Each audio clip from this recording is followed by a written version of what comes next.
황명걸 시인의 빈 교정이라는 시가 있습니다. 모두들 어디 가고 빈 교정에 개나리만 만발했나. 봄볕 가득한 빈 잔디, 빈 벤치. 먼저 앉은 교실의 책상 글상들이 임자를 보고 싶다네. 어디 갔을까? 무엇하고 있을까? 친구들은 지금 집에 있어도 편찮고 산에 가도 언짢아. 생각나니 친구들뿐. 사랑을 갓 배울 때의 그 그리움, 그 보고 싶음이여라.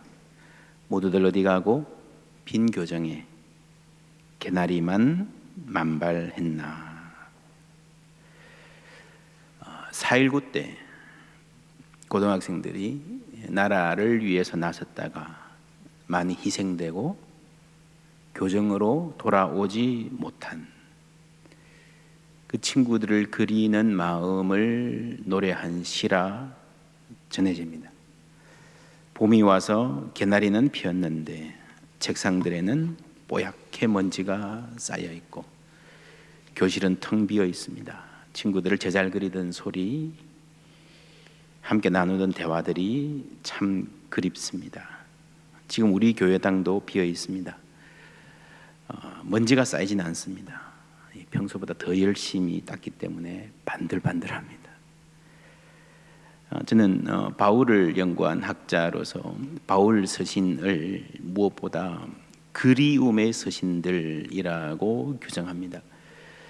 바울의 편지에서 목회자인 바울이 성도들을 향해 갖는 그리움을 빼면 메마른 신학적 명제만 남을 수 있습니다. 바울 서신을 결코 이해할 수 없습니다. 바울의 첫 편지는 데살로니가 전서입니다. 황명걸님의 시에 나오는 사랑을 갓 배울 때의 그 그리움, 그 보고 싶음. 이 데살로니가 전서는 첫사랑의 그리움이 출렁이는 편지입니다. 2장 8절, 우리가 이같이 너희를 사모하여 하나님의 복음뿐 아니라 우리의 목숨까지도 너희에게 주기를 기뻐함은 너희가 우리의 사랑하는 자 됨이라. 사랑이라는 말이 나오고 사모라는 말이 나옵니다. 목숨까지를 주기를 절개한다. 그만큼 깊이 사랑한다. 그러니 사모한다는 거죠. 이 사모한다는 건요, long for, 보고 싶어 한다는 말입니다. 바울은 데살로니가 교회를 개척하고 한참 커가던 중에 갑자기 불황자들이 들이닥쳐 핍박해서 신발 신을 여유도 없이 도망 나와야 했습니다. 그리고 편지하는 겁니다. 여러분, 누군가를 사랑하십니까? 목숨까지도 줄 수 있을 만큼, 그러면 당연히 사모하는 마음, 보고 싶은 마음이 있게 마련입니다. 2장 17절, 형제들아 우리가 잠시 너희를 떠난 것은 얼굴이요 마음은 아니니. 마음은 함께 한다는 거죠. 마음이 함께 한다는 겁니다. 마음에 함께 하니 얼굴을 보지 않아도 괜찮다? 아니죠. 마음으로 함께 하니 너희 얼굴 보기를 열정으로 더욱 힘썼노라. 그러므로 나 바울은 한 번, 두 번 너희에게 가고자 하였으나 사탄이 우리를 막았도다. 여러분, 우리가 영어로 깨어 예배할 수 있습니다. 집에서도 온라인으로 예배하고 개인적으로 기도하고 가정 예배할 수 있습니다. 그러나 마음으로 함께하니 괜찮다, 그게 아니고요. 정말 우리가 마음으로 함께하면요, 몸으로 함께하고 싶은 마음이 더 깊어지는 겁니다. 그래서 바울은 실제로 가려고 노력했는데 상황이 허락하지 않았습니다. 그리고 나 바울은 한 번, 두 번 너희에게 가고자 하였으나, 제 마음과 똑같습니다.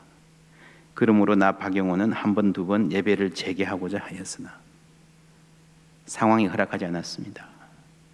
우리 교회는 정부의 지침에 따라 철저히 준비했지만 만에 하나 있을지 모르는 염려, 오해 방지하기 위해서 다시 연기하였습니다. 오늘도 이렇게 온라인으로 예배드립니다. 처음부터 우리 교회는 기도했습니다. 교회가 전염병 극복의 모범을 보이게 하소서. 여러분, 그리스도인들이 당연한 자세고요. 특별히 우리 교회는 이 포항 지역에서 차지하는 영향력이 있습니다. 한국 교회 전체에서도 포항제일교회의 위치가 가볍지 않습니다. 그래서 다른 교회들보다 더 신중하게 이 일에 접근하고 있습니다. 다음 주일에는 특별한 사정이 없으면 예배를 재개하려고 합니다. 물론 주말까지 조심하고 마지막까지 추이를 지켜보겠습니다. 버스 운행과 교회 학교 예배 재개는 좀 더 늦추려 합니다. 양해해 주시기를 부탁드립니다. 지금으로서는 4월 6일 학교 개학이 불투명하고 학교가 개학한다 하더라도 버스 운행, 교회 학교는 바로 시작하지 않으려 합니다. 여러분, 안전을 최대한 고려해서 정부의 대응 지침을 철저히 지키자는 원칙입니다. 그 기간 동안에 여러분 신앙에 손해가 심하지 않도록 자녀들 신앙 교육의 피해가 최소화되도록 애써야 합니다. 최소화이지 피해가 없을 수는 없습니다. 우리가 가상 공간에서 예배 드리는 것은 전염병을 억제하기 위한 궁여지책입니다. 여러분, 흩어지는 교회가 중요해서 이게 뭐 좋은 기회다, 그거 전부 모르고 하는 소리입니다. 이거는 그냥 전염병 때문에 못 모이는 궁여지책입니다. 물론 우리의 예배는 중단된 적이 없습니다. 온라인 예배를 했습니다. 우리가 삶에서 예배할 수 있습니다. 나의 작은 신음에도 응답하시는 하나님께서 우리 예배를 온라인으로 한다고 받지 않으실 리 없습니다. 지금 이 예배도 실시간으로 주일에 하지 못하고 인터넷 연결도 잘 안 되시고 했어요. 화요일, 수요일에 TV로 이 설교 들으시면서 예배하시는 분들도 있을 것입니다. 얼마나 마음이 아프실까 생각합니다.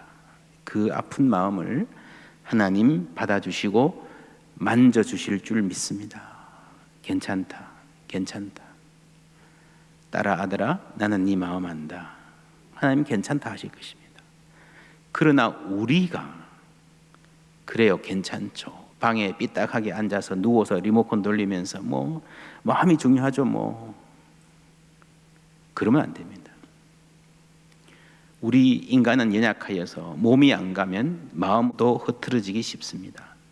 우리에게 하나님의 전을 사모하는 마음이 있어야 합니다. 예배당에 못 나오는 것 자체가 위기가 아닙니다. 예배의 마음이 흐트러지는 것이 위기입니다. 정말 이제부터 신앙의 위기가 올 수 있습니다. 온라인 예배 편하지요. 그러나 편한 것이 다 좋은 것은 아니다. 우리가 잘 알고 있습니다. 우리가 다음 주부터 함께 모여 예배하는 것을 계획은 했지만 하나님이 허락하셔야 됩니다. 정부 이전에요.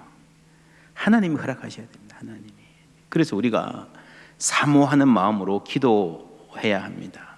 저도 그런 마음의 부담을 갖고 있었는데, 그래서 우리가 샬롬 기도에 계속하고 있는데, 지난 목요일 날 총회에서 공문이 와서 교회당에서 예배를 준비하면서 회복을 사모하면서 릴레이 기도를 하십시오 라고 공문이 왔습니다. 저희 교회는 어떻게 할까 그러다가 따로 릴레이를 하기보다는 새벽 기도 시간에 교구별로 릴레이 기도를 하면 좋겠다 결정했습니다.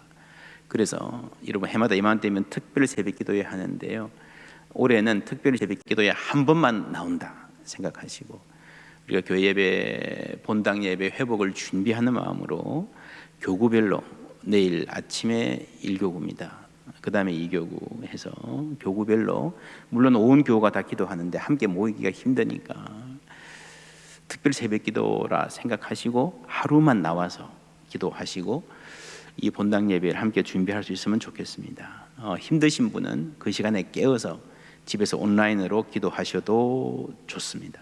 우리뿐 아니라 우리 교단 총회 소속 교회들이 다 함께 릴레이 기도하는 주간입니다. 함께 마음 모아주시면 감사하겠습니다. 집에서 깨어서 그 시간에 기도하셔도 좋습니다. 온 교우가 기도하되 그 해당 교구는 빠짐없이 다 참석할 수 있도록, 그래서 예배를 사모하는 마음을 주님께 드리는 기도 했으면 좋겠습니다. 바울의 편지는 처음부터 끝까지 이런 사모함으로 넘칩니다. 첫 편지 데살로니가 전서가 사모함, 그리움으로 시작했는데 말년에 쓴 편지 빌립보서도 마찬가지입니다. 내가 그 둘 사이에 끼었으니 차라리 세상을 떠나서 그리스도와 함께 있는 것이 훨씬 더 좋은 일이라 그렇게 하고 싶으나 사형 판결 예상되는 재판을 앞두고 그냥 나는 하나님이 모르시면 나 자신을 위해서는 천국 가고 싶다는 거죠. 24절에 보면요, 내가 육신으로 있는 것이 너희를 위하여 더 유익하리라. 내가 살 것과 너희 믿음의 진보와 기쁨을 위하여 너희 무리와 함께 거할, 몸으로 함께 할 이것을 확실히 아노니 그랬습니다. 여러분, 사람이 생명의 욕구가 얼마나 강했습니까? 바울이 그걸 내려놓았어요. 차라리 죽는 게 편하겠다, 훨씬 좋겠다, 기쁘겠다. 그렇지만 끝까지 생명을 내려놓아도 내려놓지 못하는 게요, 성도들을 그리워하는 마음이었어요. 그 그리움과 책임감, 이런 복음 안에는요, 이 그리움의 DNA가 있습니다. 이 DNA는 믿음의 아들 디모데에게도 그대로 유전되었습니다. 디모데후서 1장 3절, 내가 밤낮 간구하는 가운데 쉬지 않고 너를 생각하여 청결한 양심으로 조상적부터 섬겨오는 하나님께 감사하고 내 눈물을 생각하며, 영적인 아버지 바울을 생각하고 그 보고 싶은 마음에 눈물 흘리는 그 디모데를 보면서 생각하면서 편지를 쓴 것입니다. 너 보기를 원하면, 너 보기를 원하면, 우리 영적으로 하나 되었으니 괜찮다 그게 아니고요, 보기를 간절히 원하면 내 기쁨이 가득하게 합니다. 여러분, 이러한 마음으로 사모함을 드릴 때에 하나님께서 우리의 삶에 다시 예배를 회복시켜 주시고 기쁨이 가득하게 해주실 줄 믿습니다. 이 마음 담아서 우리 교회 본당 1층에 여러분 환영하는 마음을 담았습니다. 동영상 잠시 보시겠습니다.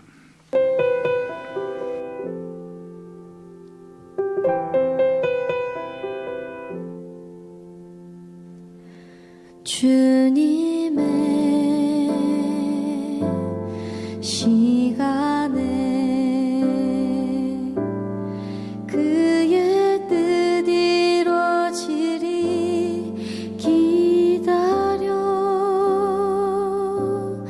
하루하루 살 동안 주님 인도하시리. 주 뜻 이룰 때까지 기다려.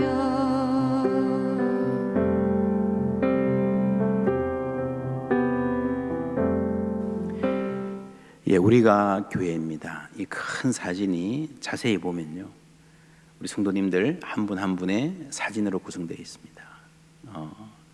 이런 몸으로 교회 오지는 못하지만 교회에서 누군가가 여러분 생각하고 기다리고 기도하고 있고, 우리 하나님께서 그 마음에 우리를 품고 계신 줄 믿습니다.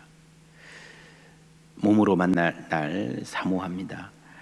요한복음의 예수님도 마음만이 아니라 몸으로 이 땅에 오신 분입니다. 그 몸으로 백성들 앞에 서셨습니다. 오늘 말씀에 보라 이 사람이로다, 빌라도의 말입니다. 예전 성경에 이 사람을 보라라고 되어 있던 이 말, 아주 유명한 말입니다. 빌라도는 어떤 맥락에서 왜 이 말을 했는가? 유대인들이 예수를 끌고 왔습니다. 이 사람을 십자가에 못 박으라고 요구합니다. 그런데 빌라도가 예스 하지 않아요. 유대 지도자들이 당황합니다. 왜냐하면 예수를 체포하러 갈 때에 빌라도가 군대를 내줬거든요. 그러니까 허락이 있었다라고 생각을 하는 겁니다. 사형 선고 쉽게 받아낼 수 있을 거라고 생각했습니다. 그런데 막상 데리고 오니까 빌라도하고 입장이 달라요. 빌라도 입장에서는 이게 대단히 위험한 사람이라 그래가지고 잡아야 된다 그래서 군인을 보내줬지만 막상 잡아와서 놓고 보니까 위험해 보이지 않아요. 무슨 죄냐, 뭐라 그러는데 상식에도 맞지 않고 로마의 법률로도 사형시킬 수 있는 죄가 전혀 아니에요. 그래서 데리고 들어가서 따로 신문합니다. 한참 신문해도 그래도 죄가 보이지 않습니다. 나와서 말합니다. 내가 꼼꼼히 물어보고 점검해 보았는데 죄가 없다. 그런데도 이 사람들이 물러설 기미가 보이지 않으니 타협안을 제시합니다. 첫 번째 타협안이, 바라봐, 명절이면 특별 사면이 있는데 이 흉악범을 놓아줄까? 예수를 놓아줄까? 예수가 미워도 이 엄청난 흉악범하고 비교하라 그러면 예수를 놓아주죠. 저놈은 죽여야죠. 그럴 줄 알았는데 사람들이 바라봐 그럽니다. 그래서 빌라도는 이 정도면 이건 광기다, 이해할 수 없었습니다. 그렇지만 빌라도는 어떻게든 이 처형을 피하고 싶었습니다. 다시 대화를 중단하고 안으로 들어갑니다. 부하들을 불러서 채찍질하라 그럽니다. 그때 로마 군인들이 가시관을 씌우고 왕의 색깔인 빨간색 옷을 입히고 마음껏 조롱합니다. 옷이 금붉게 물들고 찢어지고 살점이 떨어져 나가고 뼈가 튀어나올 정도가 됩니다. 이 채찍질에는 두 가지 의도가 있었습니다. 하나는 예수라는 사람이 정신 못 차리고 진리니 뭐니 엉뚱한 소리 하는데 죽도록 맞으면 잘못했습니다. 하지 않을까. 두 번째는요, 유대인들을 설득하기 위해서입니다. 그래서 빌라도가 다시 밖에 나와서 말합니다. 너희들이 십자가에 못 박으라고 한 그 사람을 내가 다시 데리고 나와 보겠다 하면서 피투성이가 된 예수를 끌고 나옵니다. 이 사람을 보라. 무슨 말입니까? 이 사람을 보라. 이렇게 무력하고 비참한 인간을 보라는 말이에요. 여러분, 이런 비참하고 무력한 이 약한 사람이 어떻게 군사를 일으켜가지고 로마를 뒤집는다? 말이 안 되지 않느냐. 백성들의 위에 권위 있게 군림하는 유대인의 왕이다? 말이 안 되지 않느냐. 그런 위협과 위용과는 전혀 거리가 멀지 않느냐. 그래도 죽여야 되겠냐. 너희들 이 사람은 죽일 사람이 아니야. 얼마나 무력하고 비참한 사람인지, 아무것도 아닌 사람인지 그걸 눈으로 보면서도 죽이라고 하느냐라는 말이 이 사람을 보라 라는 말의 뜻입니다. 이 사람은 죽일 필요도 없고 우리가 신경 쓸 필요가 없는 사람이야. 비참하고 무력한 사람 예수를 보여주면서 프레젠테이션 하는 것입니다. 그런데 이 말이 심오한 아이러니인 것은 이 장면을 통해서도 하나님도 프레젠테이션을 하시는 것입니다. 이 사람을 보라. 여호와의 구원을 보라. 여러분, 하나님이면서 동시에 사람입니다. 그래서 이 사람을 보라라는 말은요, 참다운 사람, 인간다운 인간을 여기서 보라는 말입니다. 여러분, 하나님이 본래 창조하신 인간은 참 아름답고 멋진 존재였습니다. 그러나 인간이 죄를 지은 후에, 타락한 후에 그 모습은 볼품 없어졌습니다. 사람이 어떻게 저렇게 이기적일 수 있을까? 모든 것을 자기 중심적으로 생각하는 존재, 늘 열등감과 불안에 시달려 사는 존재, 정작 두려워해야 할 것은 두려워하지 않고 두려워하지 말아야 할 것에 짓눌려서 벌벌 떠는 존재, 가장 사랑해야 될 사람들에게 가장 깊은 마음의 상처를 남기며 살아가는 존재, 이런 망가진 인간들만 눈에 보이는 세상에서 하나님께서 그 중앙에 예수를 세우시고 이 사람을 보라 하시는 것입니다. 하나님의 프레젠테이션입니다. 프레젠테이션 하면 생각나는 사람, 애플의 스티브 잡스입니다. 그가 새로운 제품을 들고 나와 카메라 앞에 서면 세계가 들썩였습니다. 애플의 주가가 치솟고 언론들은 앞다투어 보도하고 소비자들은 그 전날부터 오픈하는 날 가게 앞에 가서 밤을 새워서 줄을 섭니다. 어떤 제품은 이것으로 세계의 역사가 바뀌었다라는 평가를 듣기도 했습니다. 기업 CEO의 프레젠테이션, 명품의 탄생. 이 사람을 보라. 이 장면은 하나님의 프레젠테이션입니다. 명품 인간을 소개한다고 할까요? 아니, 그것을 넘어서서 참 인간상, 유일하게 인간다운 하나님이 창조하신 그 원래의 인간상을 제대로 구현한 유일한 인간. 아이폰이 애플의 자존심이라면 예수는 하나님의 자존심입니다. 여러분, 진정한 인간, 최고의 인간을 사람 앞에 소개한다면 어떤 사람일 것 같습니까? 역사상 살아있는 모든 사람들 중에서 최고의 인간, 범위를 좁혀서 최고의 한국인을 소개한다면 누구를 소개할 것 같습니까? 한국 왕 중에, 대통령 중에 최고의 대통령, 노벨상을 받을 만한 최고의 학자, 김연아나 손흥민 같이 젊고 유능하고 매력적인 스타들. 그런데 하나님이 소개하는 명품 인간은 넘넘한 황제도 뛰어난 학자도 스타도 아니었습니다. 갈릴리 시골에서 온 한 청년, 그것도 잘 나갈 때가 아니고요. 채찍에 맞아서 상하고 찢긴 비참하고 무력한 모습, 왕이라고 하면서 가시관을 지어서 만인의 조롱의 대상이 된 그 몸을 놓고 하나님 말씀하십니다. 이 사람을 보라.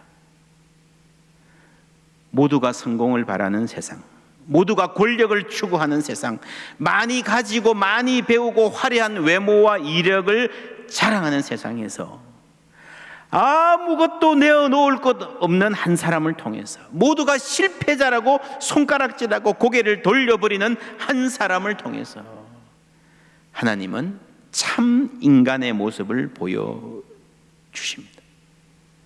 사람들은 한 인간의 모습이 얼마나 비참할 수 있는가 하는 그 장면에서 하나님은 한 인간이 얼마나 아름다울 수 있는가를 보여주셨습니다.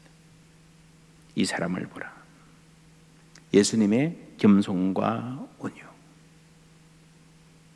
죽음 앞에서도 하나님을 신뢰하는 신실함, 그리고 나를 희생해서 인류를 구원하시려는 그 사랑, 참 인간입니다. 이것이 복음입니다.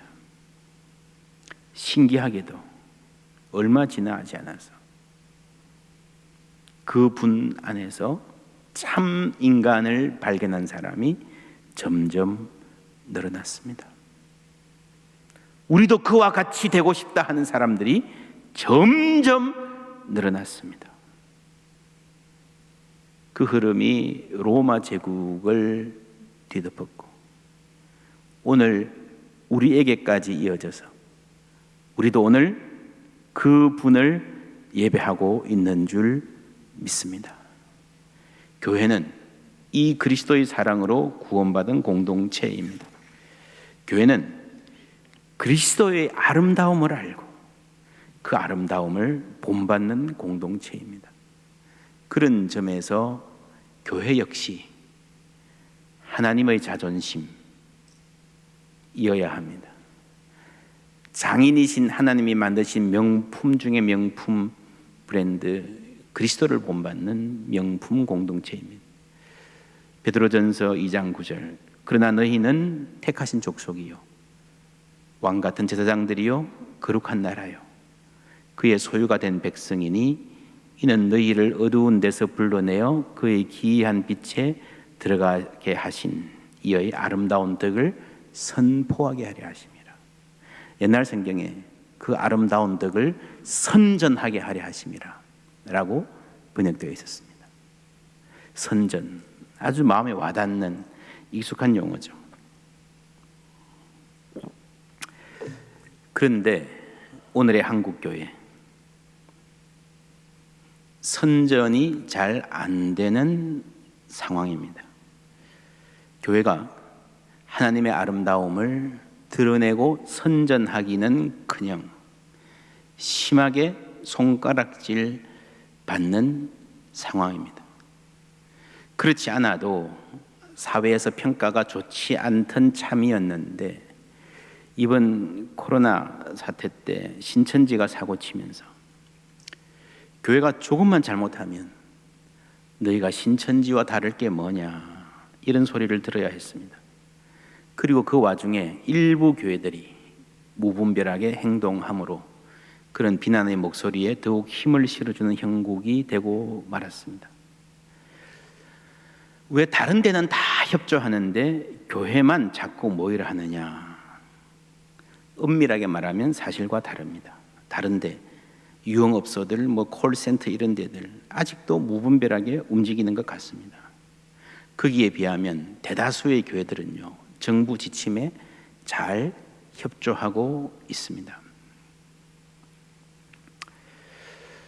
심지어 일각에서는 헌금 때문에 그런 것 아니냐 하는 낯뜨거운 말까지 들립니다. 그렇지 않습니다. 여러분 기억하십니까? 우리 교회는 사태의 처음에 급하게 온라인 예배 안내 문자 보내면서 계좌번호 보내지 않았습니다. 그러니까 성도님들이 연락해 왔습니다. 헌금하고 싶은데 계좌번호 좀 알려주십시오. 예배 시간에 보내겠습니다. 해서 화면에 적어서 보냈는데요. 그날 예배 드리는 가운데 이게 너무 짧게 휙 지나가 버려가지고 보지도 못했습니다. 하는 전화가 또 왔습니다. 포항제일교회는 헌금에 별로 관심이 없나 보다. 그게 아니고요.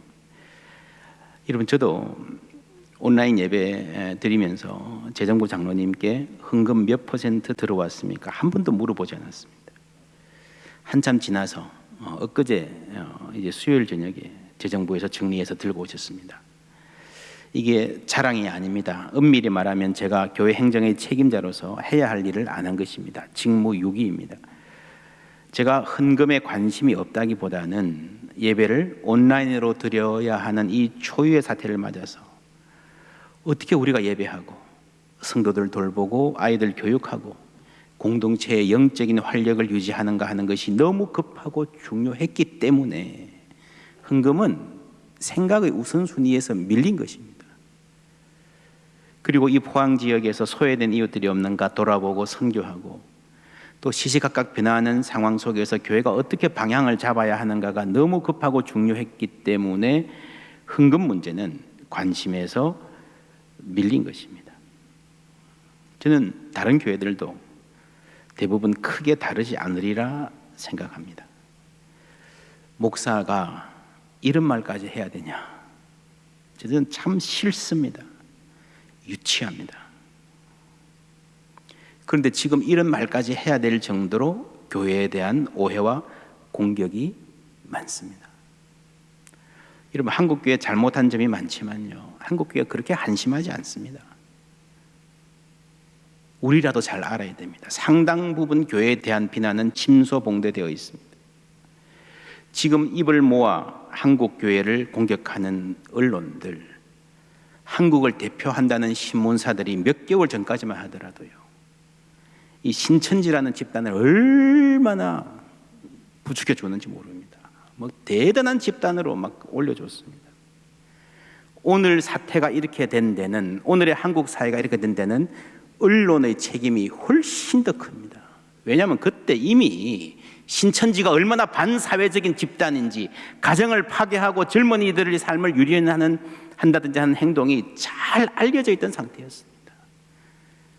여러분 교회와 일부 기독교 언론이 정말 목에 피가 나라 외쳤습니다. 그거 다 알면서도요, 신천지를 얼마나 띄워줬는지 모릅니다. 책임이 있다면 그쪽이 훨씬 많습니다. 근데 지금은 아무렇지도 않게 또 교회를 손가락질합니다. 여러분 한국교회 평균적으로 보면 그렇게 한심하지 않습니다. 저는 유학생들 목회를 했기 때문에 제가 함께 목회했던 교우들, 청년들 중에 교수님들이 많습니다. 학교의 사정을 잘 압니다. 저도 학교에 있었고, 지금 대학들 상황을 보면요, 온라인 수업한다고 하는데 제대로 진행 안 되는 곳이 많습니다. 열심히 잘하는 분도 있지만 제대로 시간 안 채우는 분들도 많고요. 큰 명문대학이라는 데도 온라인 수업한다고 하는데 막 서버 다운되고요, 강의 제대로 녹화도 안 되고요, 등록금은 냈는데 그냥 이게 안 되니까 그냥 수업 못하겠다, 책 읽고 요약해내라, 학점 인정해줄게 하는 강의들도 생기고요. 대학은 그래도 대충이라도 하는데 초, 중, 고등학교 이제서야 온라인 강의할까라는 말이 나오는데 현장에는 준비 안 돼 있습니다 라는 말이 나옵니다. 여러분, 뭐 학교들이 잘못한다라는 이야기를 하고 싶은 게 아니고, 한국 교회들 보세요. 큰 교회들뿐 아니라 작은 교회들도 꾸역꾸역 어떻게든 온라인 예배 해놓고 있지 않습니까?